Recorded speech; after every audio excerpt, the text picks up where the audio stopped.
Salut, on va se voir aujourd'hui là pour essayer de faire ensemble la bannière YouTube de la chaîne. Aujourd'hui on n'a pas fait grand chose. Donc l'idée c'est d'utiliser Ideogram pour faire une bannière un peu plus jolie. Essayer de vous montrer un peu comment utiliser cette, euh, cette application web. L'avantage d'Ideogram comparé à Dali ou Midjourney, c'est qu'on peut vraiment utiliser euh, incorporer des textes beaucoup plus facilement.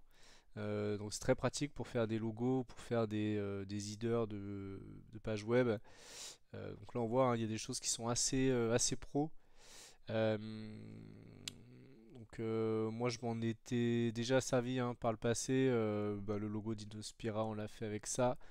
Bon, n'hésitez pas à parcourir ce qui a été fait et puis vous servir, hein, de ce qui a été fait avec les prompts déjà existants, pour les modifier et puis ou alors juste modifier les noms. Puis vous allez voir que vous allez avoir des choses qui changent un peu et qui sont assez intéressantes.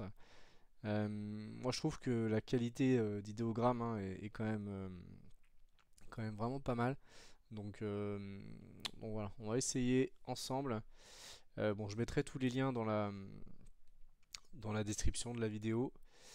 Euh, alors j'avais vu un truc, ça c'est pas mal, on va regarder le prompt.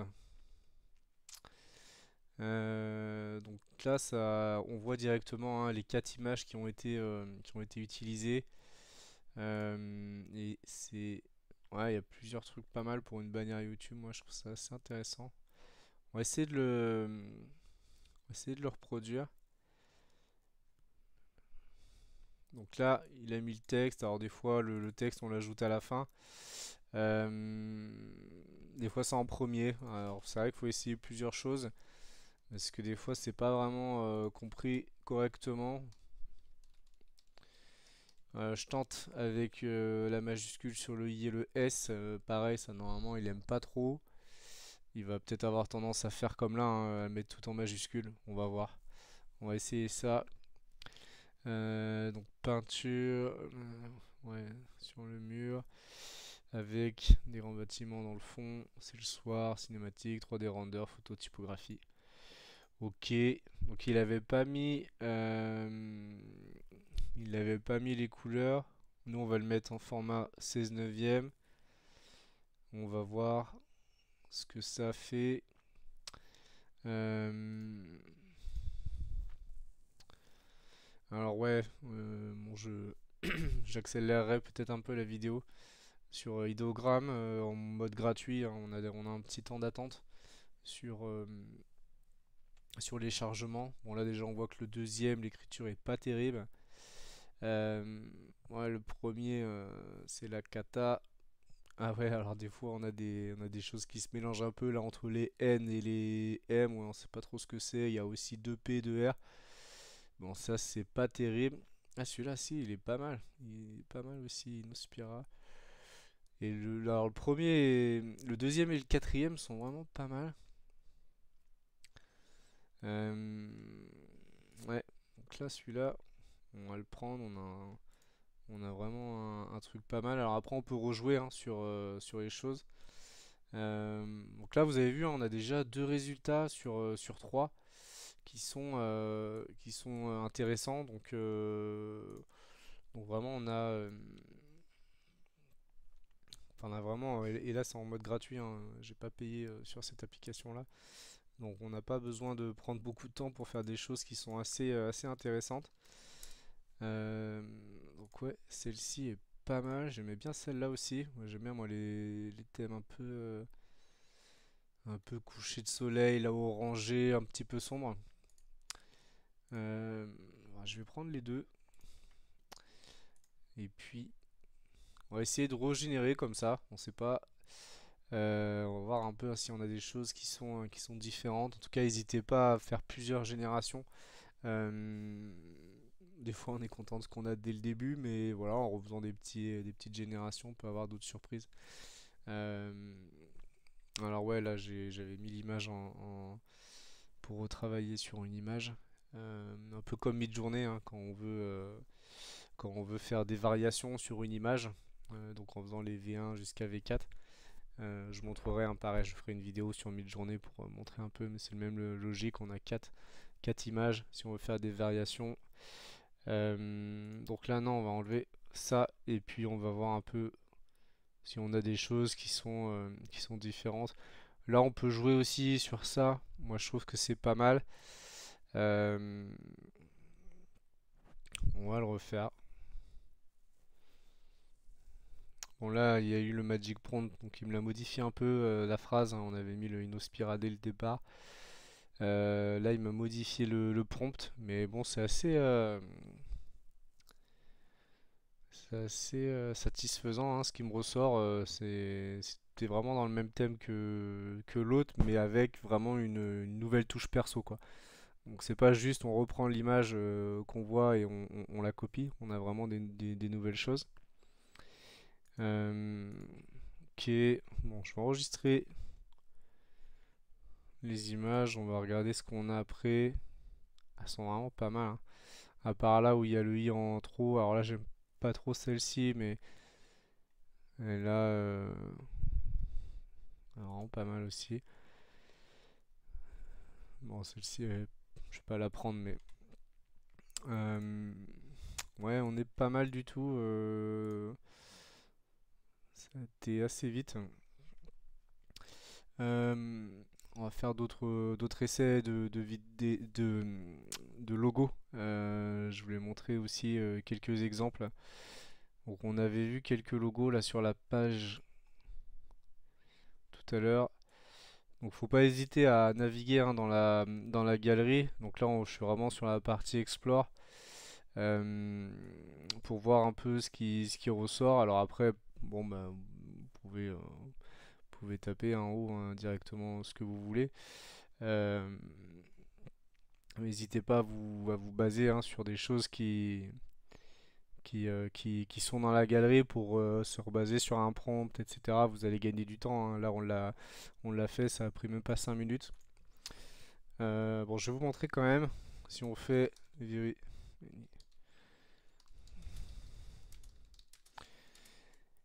minimalist logo with text, Inno, Spira.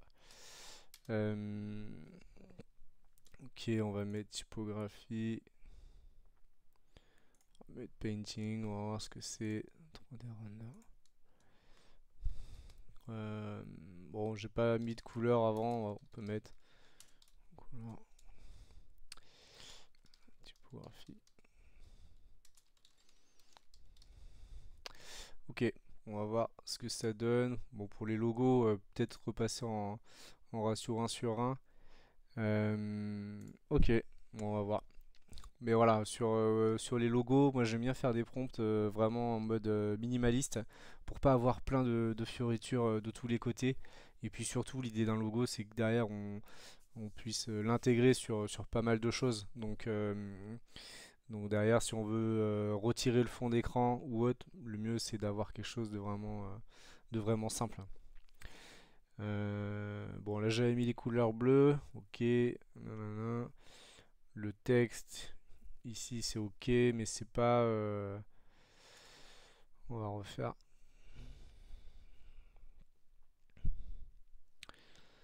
Ouais, je regarde en dessous là, les autres images. Il y a des choses qui sont quand même assez jolies, hein, en termes de qualité d'image. Euh, il y a des choses qui sont quand même assez puissantes.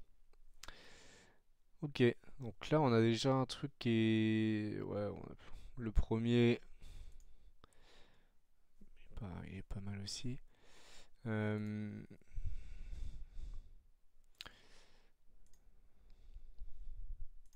Ouais, on va essayer peut-être de remixer celui-là et puis on va voir ce qu'on a. Donc là, on a le poids de l'image, hein. Si on veut vraiment faire un remix fort ou léger, c'est-à-dire plus on va mettre de poids fort et plus le remix sera proche de l'image qu'on a mentionné et à contrario, plus on diminue et plus on peut avoir des variations, mais en restant quand même dans le même thème.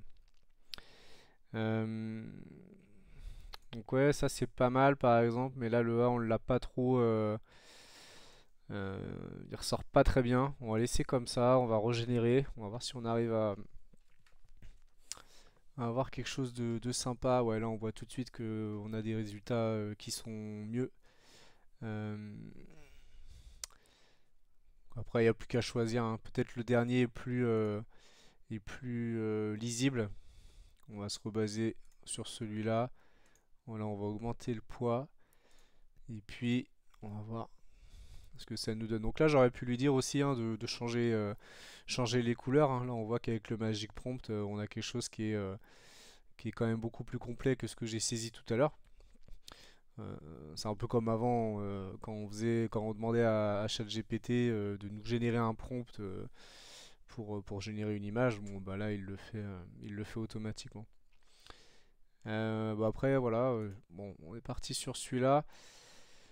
Voilà, pareil hein, pour la création de logo. Bon là, je suis parti sur quelque chose qu'on a rédigé nous-mêmes avec le Magic Prompt, hein, mais on aurait pu reprendre hein, dans la galerie tout à l'heure des logos. On avait vu des logos qui étaient existants. Euh, donc après, si ça vous intéresse, si ça vous plaît, en tout cas le thème, n'hésitez pas. Voilà, vous pouvez repartir d'un logo qui existe et puis le remixer en mettant votre nom, etc. Euh, donc là, il y a pas mal de choses hein, qui sont intéressantes pour faire des logos, pour faire des cartes. Après, c'est pareil, hein, on peut utiliser Canva pour intégrer l'image. Donc là, on peut utiliser Clipping Magic aussi hein, on l'avait vu hein, dans la vidéo pour faire notre propre Où est Charlie avec Midjourney. Euh, pour retirer les fonds d'écran si besoin, enfin pour avoir un fond transparent plutôt. Là, c'est pas trop utile, je pense, sur l'image qu'on a faite. Je vais la récupérer et puis on va voir. euh, on va voir. Tac. Donc là, on avait celle-ci hein, qui était pas mal et puis on avait derrière, on en avait pris deux autres. Celle-là qui est pas mal et puis celle-ci. euh, Bon, je ferai sûrement un petit vote hein, pour demander un peu lesquels sont les préférés. Je vais partir sur celle-là. J'aime bien là, la petite lueur, la petite poussière là, qui sort de Ino. Là, c'est vraiment dans le thème. En plus, là, on a vraiment la découpe avec les couleurs Ino Spira. Donc, c'est vraiment intéressant. Euh, ouais, ça peut être pas mal. Là, je vous montre, j'avais fait, donc tout ça, ça avait été fait avec Ideogram.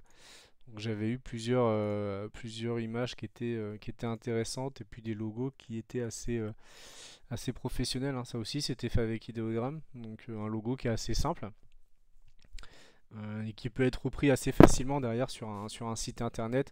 Donc voilà, en retirant le fond d'écran. Il y avait des choses hein, qui étaient assez intéressantes.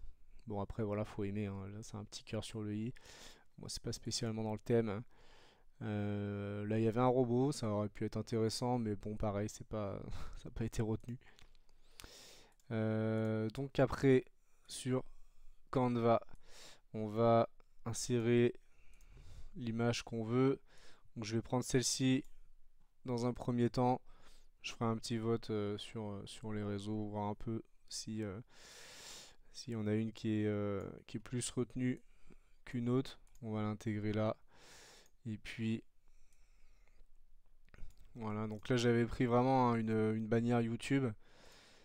Donc on est pile poil dans la dimension. D'ailleurs, je sais même pas si j'ai besoin de passer par Canva. On va essayer de la charger hein, directement par ici. Bon, ça je le ferai après la vidéo. Euh, bon, allons jusqu'au bout de la démarche. On va le faire maintenant. Tac. Donc là, ouais. Du coup, on va resizer.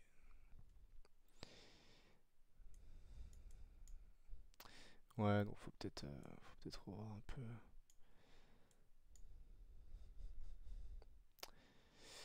Ouais, faut peut-être revoir un peu la taille, peut-être le retravailler un petit peu. Bon, je verrai après cette partie-là. En tout cas, idéogramme, vraiment un outil puissant pour faire des choses très rapidement, surtout quand on n'est pas doué en dessin ou qu'on n'a pas envie de prendre un graphiste sur des projets qu'on veut lancer un peu rapidement ou autre. Euh, Moi je vous recommande hein, d'utiliser cet outil. Voilà, j'espère que ça vous a plu. Je mettrai les liens dans la description de la vidéo. Et puis n'hésitez pas à commenter, à mettre un like et puis à donner votre avis. Allez, à plus.